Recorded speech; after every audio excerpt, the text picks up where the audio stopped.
प्रदेश में निकाय चुनाव का ऐलान हो गया है। आपको बता दें, रामपुर जिले की अगर बात की जाए तो 4 मई को मतदान होगा। 5.22 लाख लोग करेंगे मतदान।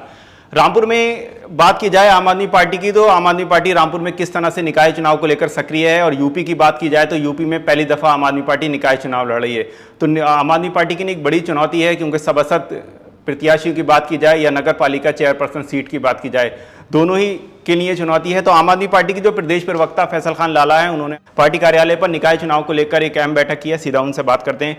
फैसल जी, हम देख रहे हैं कि एक बड़ी तादाद में एक तत्काल आपने बैठक बुलाई, जिस तरह से प्रदेश में निकाय चुनाव के ऐलान हो गया है, तो अब क्या तैयारियां हैं, किस तरह से प्रत्याशियों का चयन आप करेंगे, चेयरपर्सन के लिए किस तरह से चयन करेंगे, क्या कहेंगे? देखिए, आम आदमी पार्टी पूरी तैयारी के साथ निकाय चुनाव में उतरने को तैयार है।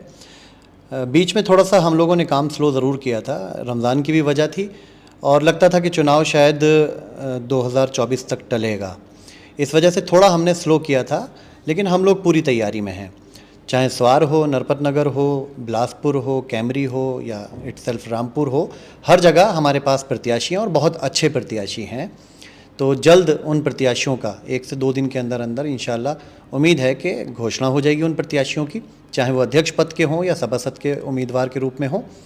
तो आम आदमी पार्टी इस बार बहुत शानदार प्रदर्शन करेगी, ऐसी हमें उम्मीद है, क्योंकि हमारा बिजली, शिक्षा, स्वास्थ्य का जो मॉडल है वो दिल्ली और पंजाब तक सीमित नहीं है। अब और प्रदेश के लोग भी उस मॉडल को अपने यहाँ चाहते हैं।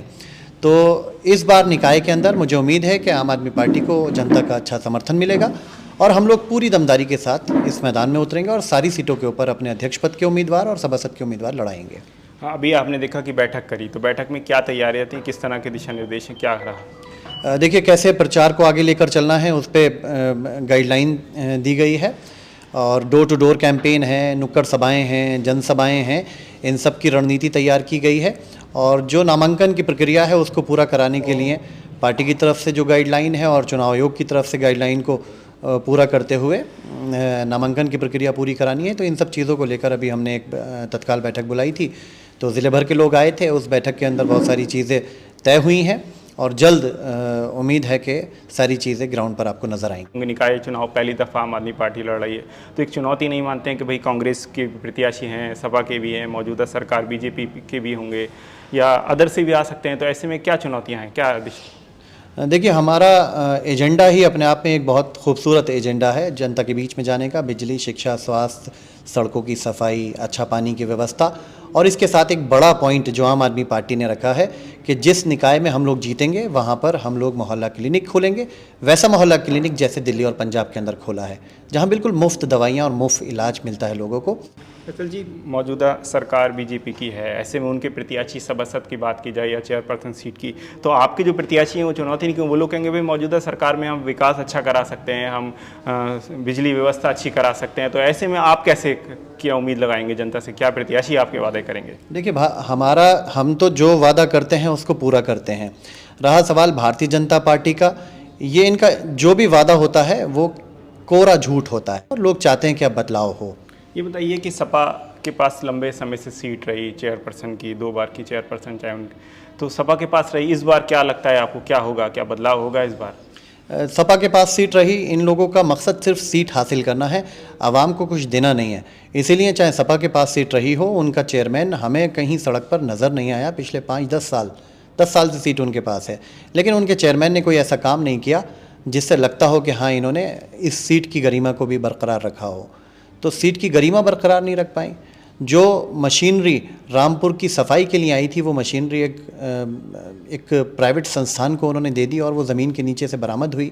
तो इस तरीके के उनके काम थे जिसको रामपुर के लोग अब एक्सेप्ट नहीं कर रहे हैं। तो रामपुर के लोग चाह रहे हैं कि कोई एक ऐसा नुमाइंदा, कोई ऐसी पार्टी निकल कर आए जो अपने किए हुए वादों को पूरा करे। ये बताइए कि आजम खान शहर भाई विधायकी अपनी नहीं बचा पाए, तो ऐसे लगता है कि नगर पालिका की सीट वो बचा पाएंगे उनका जब प्रत्याशी चुनाव मैदान में आएगा इस बार? देखिए, बात सिर्फ सीट बचाने की नहीं है, बात आवाम को उनका हक दिलाने की है। आज़म खान का परिवार ने हमेशा अपने परिवार के लिए, अपने करीबियों के लिए राजनीति की है, सत्ता की कुर्सियों तक पहुँचे हैं, उनकी कुर्सी से रामपुर की आवाम का भला नहीं हुआ है। रामपुर की कमज़ोर आवाम के बच्चे पहले भी सरकारी स्कूलों में टाट पट्टी पर बैठते थे और आज भी सरकारी स्कूलों की वही हालत है। रामपुर के लोग पहले भी इलाज कराने के लिए दिल्ली जाते थे और आज भी लोग दिल्ली जा रहे हैं। तो आज़म खान की कुर्सी से, आज़म खान की मंत्रीशिप से या उनकी चेयरमैनशिप से या उनकी विधायकी से रामपुर की आवाम का कितना फ़ायदा हुआ, ये आप और हम लोग बहुत अच्छे तरीके से जानते हैं। आखिरी सवाल, कांग्रेस को कहाँ देखेंगे? अब मुझे तो नहीं लगता कि कांग्रेस कहीं पे भी स्टैंड करती हो, तो उनके जो लीडरशिप है वो अभी कहीं नज़र नहीं आती। तो देखते हैं चुनाव में क्या होता है। फिलहाल आम आदमी पार्टी पूरी दमदारी से क्या उम्मीद है, कितने प्रत्याशी की जीत होना है? ये तो जनता तय करेगी, लेकिन हम लोग बहुत मजबूती से चुनाव में उतरेंगे। तो निकाय चुनाव को लेकर आम आदमी पार्टी के प्रदेश प्रवक्ता फैसल खान लाला मौजूद थे। उन्होंने कहा कि निकाय चुनाव को लेकर एक बैठक बुलाई गई थी। उन्होंने कहा कि निकाय चुनाव को लेकर तैयारियां पूरी कर ली गई हैं, सभी सीटों पर हमारे प्रत्याशी चुनाव लड़ेंगे। रामपुर से जिशान खान।